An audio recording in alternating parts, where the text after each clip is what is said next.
درس منطق دوست استاد وسیم 20 آبان 1400 مدرسہ میں شکل ہے۔ بسم اللہ الرحمن الرحیم وبہ نستعین انہ خیر ناصر ومعین وصلی اللہ علی محمد وآلہ الطاہرین۔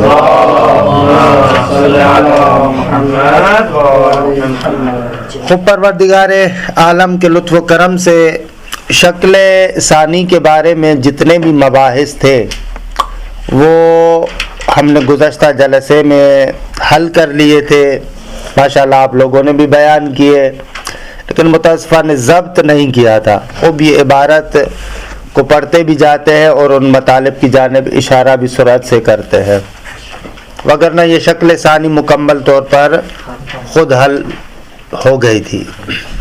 اب شکل ثانی میں اصلاً ہم کہتے ہیں کہ حد وسط معمول کی جگہ پر ہے، اور اس کے شرائط عامہ میں سے کون سے ہے؟ الاختلاف فی الکیف و کلیت الکبریٰ۔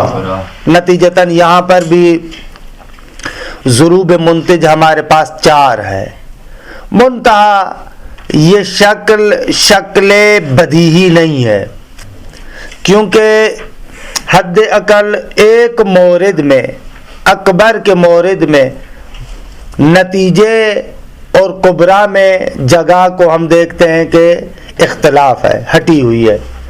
کبریٰ میں جو اکبر کی جگہ ہے وہ موضوع ہے، نتیجے کے اندر جو اکبر کی جگہ ہے وہ کیا ہے؟ محمول ہے۔ تو بہرحال تھوڑا بہت جسے کہیں کہ طبیعت سے انحراف ہے، لیکن کیونکہ یہاں پر انحراف فقط اور فقط کس میں ہے؟ اکبر میں ہے، اصغر اپنی جگہ پر ہے۔ لیکن شکل ثالث میں بھی انحراف آئے گا، لیکن وہ اصغر میں انحراف آ جائے گا، اس لیے اس کو ثالث میں لے کر جائیں گے۔ رابع تو بالکل الٹ ہے، اصغر اور اکبر دونوں میں انحراف آ جائے گا، تو اسی لیے اس کو رابع ہی رکھا ہے۔ تو آئے مطالب کو عرض کر چکے ہیں، عبارت کو دیکھیں۔ الشکل الثانی وَهُوَ مَا كَانَ الْوَسَطُ فِيهِ مَحْمُولًا فِي الْمُقَدِّمَتَيْنِ مَعًا۔ فرماتے شکل ثانی وہ شکل ہے کہ جس میں وسط دونوں مقدموں میں محمول ہوتی ہے۔ فَيَكُونُ الْأَصْغَرُ فِيهِ مَوْضُوعًا فِي الصُّغْرَى وَالنَّتِيجَةِ، کہ اس شکل ثانی میں اصغر، صغرا اور نتیجے دونوں میں موضوع ہوتا ہے۔ وَلَكِنَّ الْأَكْبَرَ يَخْتَلِفُ، اب عبارت کو دیکھیں نا، وَلَكِنَّ الْأَكْبَرَ يَخْتَلِفُ وَضْعُهُ، لیکن اکبر اس کی وضع کیا ہے؟ حالت مختلف ہے۔ کیوں مختلف ہے بھیا؟ اس لیے کہ فَإِنَّهُ مَوْضُوعٌ فِي الْكُبْرَى مَحْمُولٌ فِي النَّتِيجَةِ، اس لیے کہ کبریٰ میں دیکھیں تو موضوع کی جگہ پر ہے، اور نتیجے میں دیکھیں اکبر تو معمول کی جگہ پر ہے۔ روشن ہے؟ وَمِنْ هُنَا كَانَ هَذَا الشَّكْلُ بَعِيدًا عَنْ مُقْتَضَى التَّابِعِ، یہاں سے پتہ چلتا ہے کہ یہ شکل بھی مقتضى تابع سے دور ہے، وہی جگہ نہیں ہے۔ غیر بین الانتاج، بین یعنی بدیہی، بدیہی الانتاج نہیں ہے، نتیجہ دینے کے لحاظ سے بدیہی نہیں ہے۔ یحتاج الی الدلیل علی قیاسیتہ، اپنے قیاس ہونے میں دلیل کی محتاج ہے، درست ہے۔ وَلِأَجْلِ أَنَّ الْأَصْغَرَ فِيهِ مُتَّحِدُ الْوَضْعِ فِي النَّتِیجَةِ، فرماتے ہیں لیکن کیونکہ اصغر اس میں کیا ہوتا ہے؟ نتیجے اور صغرا دونوں میں جگہ کے اعتبار سے کیا ہوتا ہے؟ متحد ہوتا ہے۔ اصغر نتیجے میں بھی موضوع کی جگہ پر ہے، صغرا میں بھی موضوع کی جگہ پر۔ وَلِأَجْلِ أَنَّ الْأَصْغَرَ فِيهِ مُتَّحِدُ الْوَضْعِ فِي النَّتِیجَةِ وَالصُّغْرَى موضوعاً فِيهِمَا، دونوں میں موضوع کی جگہ پر ہے۔ كَشَكْلِ الْأَوَّلِ كَانَ أَقْرَبَ إِلَى مُقْتَضَى الطَّبْعِ مِنْ بَاقِي الْأَشْكَالِ الْأُخْرَى، تو دوسری اشکال کی نسبت سے بہرحال پھر بھی طبیعت کے قریب تر ہے، کیونکہ اصل کیا ہوتا ہے؟ اصغر ہوتا ہے، موضوع ہوتا ہے، جس کے بارے میں آپ کوئی بات کرنا چاہتے ہیں، تو وہ اپنی جگہ پر ہے، اپنی جگہ سے ہٹا ہوا اکبر ہے، معمول ہے، تو دوسری اشکال کی نسبت سے بہرحال پھر بھی طبیعت کے قریب تر ہے، نزدیک تر ہے. لأن الموضوع اقرب الى الذہن، کیوں؟ اس لیے کہ موضوع ذہن کے زیادہ قریب ہوتا ہے. کیوں؟ اس لیے کہ وہ موضوع تو اصل چیز ہوتی ہے جس کے بارے میں آپ گفتگو کرنا چاہتے ہیں. اصل تو موضوع ہوتا ہے جس کے بارے میں آپ کیا کرنا چاہتے ہیں؟ گفتگو کرنا چاہتے ہیں. شروع تو ہو لشکل ثانی شرطان ایزان. تھوڑا سا سرعت سے چل رہا ہوں کیونکہ تفصیل تو یہ پڑھ چکے ہیں، آپ بارہ عرض کر چکے ہیں، لہذا عبارت کو تھوڑا سا سرعت سے چلا ہے. حتیٰ یہ ضروب ان کے براہین وہ بھی ماشاءاللہ آپ نے خود قائم کیے ہیں. لشکل ثانی شرطان ایزان، شکل ثانی کے لیے بھی کیا ہے؟ شکل ثانی کے لیے بھی. کیوں بھی کیوں کہہ رہے؟ کما ان کے اول کے لیے بھی دو شرطیں تھیں. پہلی شرط اختلاف المقدمتین فی الکیف و کلیت الکبریٰ. اگر دونوں مقدمے کیف میں مختلف ہوں گے، اگر ایک موجب آئے تو دوسرا سالبہ، بس قہری نتیجہ یہ نکلے گا کہ شکل ثانی میں نتیجہ ہمیشہ سالبہ ہوگا نا، کیونکہ مقدمتین مختلف ہے، ایک موجب ہے ایک سالبہ ہے، تو نتیجہ تابع اخر سے مقدمتین ہوتا ہے. تو شکل ثانی میں نتیجہ ہمیشہ کیا ہوگا؟ وکلیت الکبریٰ. اور شرط دوم کیا ہے؟ کلیہ کبریٰ. اچھا، ان دونوں شرطوں کا سر اور راز بھی وہی ہے جو ہم پہلے بیان کر چکے ہیں کہ اگر شرائط اس طریقے سے نہ ہو تو حد وسط نہیں بن سکتی، صحیح طریقے کا رول پلے نہیں کر پائے گی کہ اصغر کو اکبر کے ساتھ جوڑے، ارتباط وہ نہیں سمجھ میں آئے گا. دیکھیں، الاول الاختلاف فی الکیف. خوب، کیف میں کیا ہو؟ اختلاف ہو. کیوں؟ فَإِذَا كَانَتْ إِحْدَاهُمَا مُوجَبَةً كَانَتِ الْأُخْرَى صَالِبَةً. یعنی یہ اختلاف فی الکیف، یعنی یہ اگر دونوں میں سے ایک موجبہ ہے تو دوسرے کو صالبہ ہونا پڑے گا. کیوں؟ اس لیے کہ لأن هذا الشکل، ہاذا کی قید کیوں لے کر آئے ہیں؟ کیونکہ شکل اول میں سے نہیں تھا، یہ فقط اس شکل کی بات کریں، شکل اول میں سے نہیں تھا. لأن هذا الشکل لا ينتج مع الاتفاق فی الکیف. کیونکہ یہ شکل ثانی اس صورت میں کہ جب صغرا اور کبریٰ کیف میں متحد ہو، یعنی دونوں سالبہ ہوں یا دونوں موجبہ ہوں، تو نتیجہ نہ دے. البتہ دونوں سالبہ ہوں اس صورت میں تو کوئی شکل نتیجہ نہیں دیتی، وہ تو شروط عامہ میں سے قرار دیا ہم نے کہ دونوں سالبہ نہیں ہونے چاہیے. لیکن دونوں موجبہ ہوں، چرا شکل اول میں نتیجے میں دے، شکل ثالث میں نتیجے میں دے. شکل ثالث میں بھی ایجاب الصغریٰ و کلیت احدی المقدمتین آئے گی بس.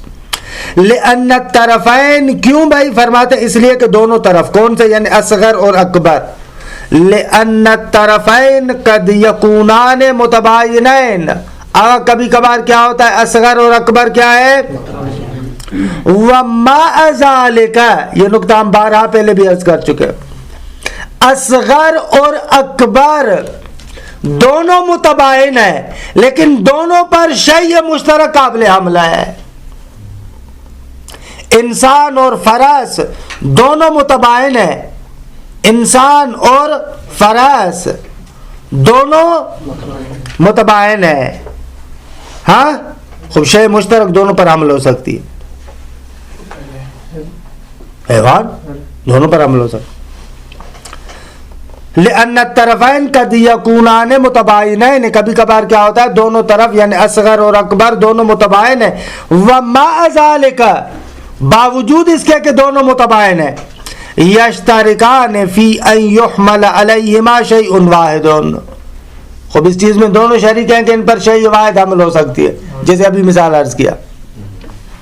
او یشترکان فی ان یسلب عنہما شیء آخر. اور یہ بھی ہو سکتا ہے کہ دونوں سے ایک شے سلب کی جائے. انسان اور فرس دونوں متباین ہیں، حجر کو دونوں سلب کر سکتے نا. خوب ثم قد او یشترکان انسان ناطق نہیں کیا لیکن کس چیز میں؟ خود بیان کرا فی ان یسلب عنہما شیء آخر. انسان فرض میں بھی ہو سکتا ہے نا میری جان.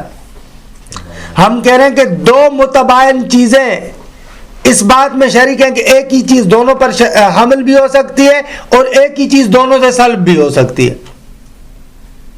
اس کے بارے میں عرض کر رہا ہوں. بھلے دیے ثم قد یکونان متلاقیین و یشترکان ایضا فی ان یحمل علیہما او یسلب عنہما شیء واحد. اور کبھی کبھار ایسے ہوتا ہے ثم قد یکونان متلاقیین، کبھی کبھار دونوں چیزیں آپس میں ملتی ہیں، تباین نہیں ہے. یہاں پر اب مثال دیں انسان و ناطق کی. کبھی کبھار دو چیزیں آپس میں ملاقات کرتی ہیں لیکن شیء واحد دونوں پر حمل بھی ہو رہی ہے اور شیء واحد دونوں سے سلب بھی ہو رہی ہے. جیسے انسان و ناطق دونوں متلاقیین ہیں، حیوان دونوں پر حمل ہو سکتا ہے، حجر کو دونوں سے سلب کر سکتے ہیں. بس ہو سکتا ہے دو چیزیں متباین ہو، شیء واحد ان پر حمل ہو، شیء واحد ان سے سلب ہو سکتا ہے دو چیزیں متلاقیین ہو، ایک ہی شے ان پر حمل ہو اور ایک ہی شے دونوں سے سلب ہو. ممکن ہے دیگے انسان و فرض کو ایک طرف سے رکھے، انسان و ناطق کو دوسری طرف سے رکھے. وہ متباین ہیں، یہ متلاقیین. پھر نتیجتاً پتہ نہیں چلے گا نا ہمیں، جب ایک ہی شے متباینین پر بھی حمل ہو سکتی ہے، متلاقیین پر بھی حمل ہو سکتی ہے، تو فلا ينتج الايجاب ولا سلب. نہ موجبہ نتیجہ آئے گا نہ سالبہ. بعض جگہوں پر موجبہ درست ہے، بعض جگہوں پر سالبہ. دیکھیں مثال دے رہے ہیں خود. مثال و ذالک، اس کی مثال الانسان والفرس متباینان. انسان اور فرس کیا ہے آغا؟ متباین ہے. وَيَشْتَرِكَانِ اور دونوں شریک ہے فی حمل الحیوان علیہما کہ دونوں پر حیوان حمل ہو سکتا ہے. اور اسی طریقے سے وَيَشْتَرِكَانِ کس میں؟ فی سلب الحجر عنہما. بھلے یشترکان وہاں پر لفظ نہیں عطف ہوا ہے، وہاں پر کوئی عرض کر رہا ہوں. حجر کو آپ دونوں سے سلب کر سکتے ہیں. فنقول مثلا کل انسان حیوان و کل فرس حیوان. ہاں بنایا نا. دوسری مثال لا شیء من الانسان بحجر ولا شیء من الفرس بحجر. ایک مثال دی دونوں موجبہ، ایک مثال دی دونوں سالبہ. والحق فی النتیجۃ فیہما ماذا السلب. دونوں جگہوں پر نتیجہ کیا نکلنا چاہیے؟ سلب نکلنا چاہیے. کیونکہ اوپر والے میں بھی نتیجہ اگر موجبہ نکالے کلو انسان فرس غلط نا. پہلے والے میں اگر نتیجہ آپ نکالے کلو انسان حیوان کلو فرس حیوان، نتیجہ نکالے کلو انسان فرس غلط ہے. خوب اگر آپ فرس کی جگہ پر ناطق کو رکھے تو نتیجہ کیا ہونا چاہیے؟ موجبہ ہونا چاہیے دونوں میں. آپ کہیں کلو انسان حیوان و کلو ناطق حیوان، نتیجہ کیا نکلنا چاہیے؟ یا آپ کہیں لا شیء من الانسان بحیوان، نہیں بلکہ لا شیء من الانسان بحجر ولا شیء من الناطق بحجر، تو بھی نتیجہ آپ نہیں نکال سکتے سالبہ. فرس کی جگہ پر اگر حجر کو رکھے نہیں ہوگا. ثم الانسان والناطق ايضا يشتركان في حمل الحيوان عليهما وسلب الحجر عنهما. انسان و ناطق بھی ایسے ہی ہے، دونوں مشترک ہے اس بات میں کہ آپ اس پر حیوان کو بھی حمل کر سکتے ہیں اور حجر کو بھی دونوں سے سلب کر سکتے ہیں. فَتُبَدَّلُ فِي الْمِثَالَيْنِ بِالْفَرَسِ النَّاطِق. دونوں مثالوں میں فرس کی جگہ پر ناطق کو ڈال دیں. نتیجہ کیا ہوگا؟ فَيَكُونُ الْحَقُّ فِي النَّتِيجَةِ فِيهِمَا الْإِيجَابُ. دونوں میں چاہے موجبہ ہو چاہے سالبہ ہو، دونوں میں حق کے مطلب یہ بنے گا کہ نتیجہ آپ کا کیا ہونا چاہیے آقا جان؟ ایجاب. حالانکہ غلط ہے. غلط ہے بھی این معنی غلط ہے کہ یعنی ایک ہی نتیجہ ہر مورد میں آپ کو نہیں مل رہا. اما اذا اختلف الحکمان فی الصغرى والکبریٰ، لیکن اگر حکم صغرا اور کبریٰ میں مختلف ہو، علی وجہن کہ لا یصح جمعہما علی شیء واحد وجب ان یکون المحکوم علیہ فی احداہما غیر المحکوم علیہ فی الاخری، تو پھر فیتباین الطرفان وتکون النسبۃ بینہما نسبۃ السلب فلذا تکون النتیجۃ فی الشکل الثانی سالبۃ دائما کہ تتبع اخص المقدمتین۔ لیکن اگر ایک موجبہ ہو اور ایک سالبہ ہو، نہ کہ دونوں موجبہ ہو یا دونوں سالبہ ہو، لیکن کہتے ہیں کہ اگر صغرا اور کبرا میں حکم مختلف ہو اس طریقے سے کہ لا یصح جمعہما، کہ دونوں کا جمع ہونا شیء واحد پر صحیح نہ ہو، ممکن نہ ہو، صحیح نہ ہو یعنی ممکن نہ ہو، لا یصح یعنی ای لا یمکن ہو، تو وجب اما اذا اختلف الحکمان تو وجب ان یکون المحکوم علیہ فی احداہما، صغرا اور کبرا میں سے جو ایک ہے اور اس کا جو محکوم علیہ ہے یعنی موضوع، درست ہے، وجب ان یکون المحکوم علیہ فی احداہما، کیا وجب؟ غیر المحکوم علیہ فی الاخری، تو قطعاً جو صغرا میں محکوم علیہ ہے وہ غیر ہوگا اس محکوم علیہ کا کہ جو کبرا میں ہے۔ خوب، نتیجہ کیا ہوگا؟ نتیجہ یہ ہوگا کہ آپ ہمیشہ نتیجہ سالبہ لے سکتے ہیں، نتیجہ یہ ہوگا کہ آپ ہمیشہ نتیجہ سالبہ لے سکتے ہیں۔ کیوں؟ فیتباین الطرفان، دونوں طرف متباین ہو جائیں، وتکون النسبۃ بینہما نسبۃ سلب، اور دونوں میں نسبت سلب ہوگی۔ اسی لیے ہم کہتے ہیں کہ شکل ثانی میں نتیجہ ہمیشہ کیا ہوگا؟ سالبہ ہوگا۔ کیوں؟ اس لیے کہ نتیجہ تتبع اخصل، خود دیکھیں روشن بود۔ الشرط الثانی کلیۃ الکبریٰ لأنه لو كانت جزئیۃ مع الاختلاف فی الکیف، اگر نتیجہ جزئیہ ہو، اختلاف بے بخشید کبرا جزئیہ ہو، کبرا جزئیہ ہو، اختلاف فی الکیف بھی ہو تو بھی نتیجہ نہیں آئے گا۔ لأنه لو كانت جزئیۃ، اگر کبرا جزئیہ ہو مع الاختلاف فی الکیف، حالا بے شک شرط اول موجود ہو، اختلاف کیف والا جو شرط ہے وہ موجود ہو لیکن کبرا جزئیہ ہو، لم یعلم حال الاصغر والاکبر، پھر بھی اصغر اور اکبر کا حال معلوم نہیں ہوگا، متلاقیان ام متنافیان، دونوں ہر جگہ پر جمع ہوتے ہیں یا ان میں تنافی ہے، دیکھ معلوم نہ میشے۔ کیوں؟ اس لیے کہ لأن الکبر الجزئیہ مع الصغر الکلیہ اذا اختلفتا فی الکیف، کیونکہ اگر کبرا جزئیہ صغرا کلیہ کے ساتھ مل جائے اور دونوں کیف میں بھی مختلف ہوں تو لا تدلان الا علی المنافات بین الاصغر و بعض الاکبر، تو پتہ تو یہ چلے گا نا کہ اصغر اور بعض اکبر جو کبرا میں ہے یہ آپس میں نہیں ملتے، صرف اتنا پتہ چلے گا نا۔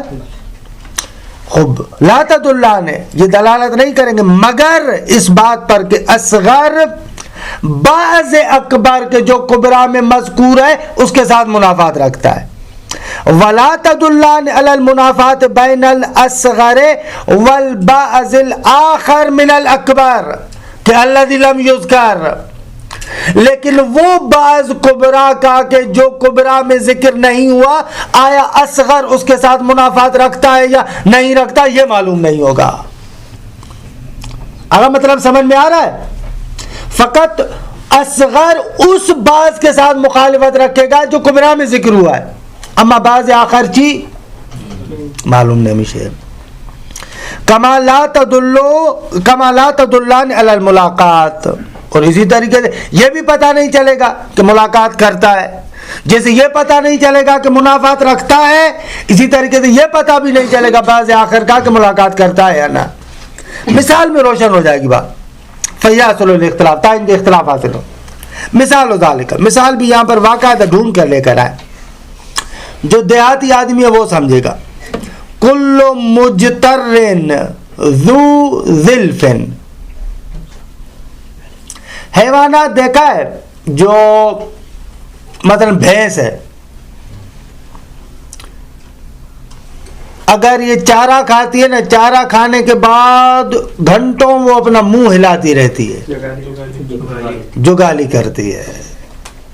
صحیح ہے، اس کو کہتے ہیں جگالی. جب تک منہ نہ چلائے اس کا وہ کھانا ہضم نہیں ہوتا، اس کو کہتے ہیں جگالی. مجتر اس جگالی کرنے والے جانور کو کہتے ہیں، جیسے بھینس وغیرہ، اس کو کہتے ہیں مجتر، جگالی کرنے والے.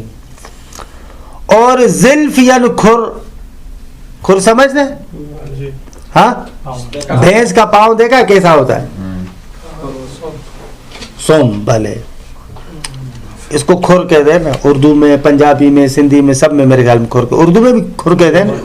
ہاں، تو یہ مثال دے رہے ہیں، کہہ رہے ہیں وَكُلُّ مُجْتَرٍ ذُو ذِلْفٍ، ہر جگالی کرنے والا جانور صاحب کھر ہے، اس کو کھر ہوتا ہے، پاؤں اس طریقے سے.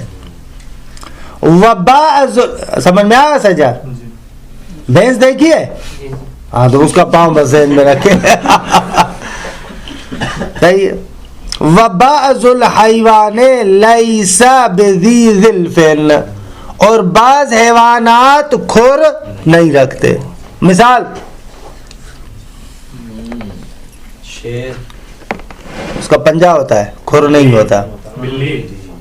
بلی، یہ سارے یہ جتنے کوا ہے، برغ ہے، یہ بھی سارے حیوانات ہیں نا، ان کے کھر تو نہیں ہے. ہاں ہاں، اعلیٰ انسان بھی اصل تو صحیح کہہ رہا ہے، اس کا بھی تو کھر نہیں ہے. فَإِنَّهُ لَا يُنْتِجُ السَّلْبَ. اب دیکھیں یہاں پر نتیجہ سالبہ لے سکتے ہیں آپ کی حد وسط تو ذو ذلف ہے نا، اب نتیجہ سالبہ لے کہ بعض المجتر لیس بحیوان، غلط ہے نا بھائی. ہر مجتر جگالی کرنے والا حیوان تو ہے. اب دیکھیں کیا مسئلہ ہوا. ہاں سنتو، جو بعض حیوان ذکر نہیں ہوئے ہیں، جن کو آپ کہہ رہے لیس بذی ذلفین، نہ بعض حیوان جو ذکر نہیں ہوئے ان کے بارے میں ہمارے پاس مشخص نہیں ہو پا رہا. نتیجتاً اصغر اور اکبر آپس میں ملاقات کرتے نہیں کرتے، کیا ہوتا ہے یہ ہمیں معلوم نہیں پڑ رہا. مثال دو، ولو ابدلنا بالاکبر کلمۃ طائر، اگر ذو ذلف کو طائر کہو، فإنه لا ينتج الایجاب، تو پھر موجبہ نتیجہ نہیں ہوگا. مثلا آپ یوں کہیں، مثال کو دیکھیں، کل مجترن، نہ اس میں بعض المجتر لیس بطائرن، ایسے کریں گے نا، کبرا میں تبدیل کر. نتیجہ نکالیں گے نا کہ بعض المجتر لیس بطائرن، بھلے موجبہ نکل سکتا ہے، تو درست نہیں. لیکن اس کو کلمہ طائر میں تبدیل کرے. اکبر کو، اکبر کیا ہے؟ بعض المجتر لیس بطائر، اکبر کیا ہے؟ بے بخشید، حیوان. بھلے بعض الطائر لیس بذی ذلفن، اس طریقے سے کل مجتر ذو ذلفن و بعض الطائر لیس بذی ذلفن، ایسے. تو آپ یہ نتیجہ نہیں لے سکتے کہ بعض المجتر طائرون، غلط ہے. ہاں، کیونکہ شرط اول کا تو مراعات کریں گے نا، الاختلاف فی الکیف. تو پھر وہ نتیجہ جو ہے وہ سالبہ کیسے آ رہا ہے؟ وہ آغا نے کیا تھا، ہم بنا بر فرض کے کہہ رہے ہیں. وہ صحیح بات آپ کر رہے ہیں، یہ آغا مجتبیٰ نے 2 دن پہلے بھی یہ بات کی تھی. ہم کہہ رہے ہیں کہ فرض کرے، وہ تو اپنی جگہ پر ہے کہ اگر ایک مقدمہ سالبہ ہوگا تو موجبہ تو ہونا ہی نہیں چاہیے. ہم کہہ رہے ہیں 2 منٹ کے لیے اس سے غض نظر کریں، شرط سے، اس شرط سے 2 منٹ کے لیے غض نظر کریں، چاہے موجبہ لیں چاہے سالبہ لیں، دونوں درست نہیں ہو رہے. یہ عرض کرنا چاہ رہے ہیں. یہ اشکال اچھا تھا، یہ ہمارے مصطفیٰ نے کیا تھا 2 دن پہلے. بھلے ضروب ہو کہ یہ ضروب بھی پڑھ چکے ہیں، استدلال بھی آپ کے سامنے ہو چکا تھا. خوب ضروب ہو کیونکہ ہفتے آئندہ سے شکل ثالث شروع کرنا چاہتے ہیں. ہاں بابا یہ تو آپ نے کل ضروب استدلال یہ تو خود آپ لوگوں نے قائم کیا تھا نا، کل کا سارا جلسہ تو اسی میں تھا. یا نہ پڑھوں عبارت ایسے دیکھ رہے ہیں آپ لوگ؟ ہاں نہ تھوڑی سی تو نہیں ہے تو زیادہ. ہاں خوب ویسے بھی آپ کی کلاس بھی نہیں ہے بعد میں، تھوڑا بہت تو ٹائم 10 منٹ آپ نے ہمارے لیے، تو ہم بھی تھوڑا سا لے لینا. ابھی 25 منٹ تو پڑھے یار، کچھ خوف خدا کرے. ہاں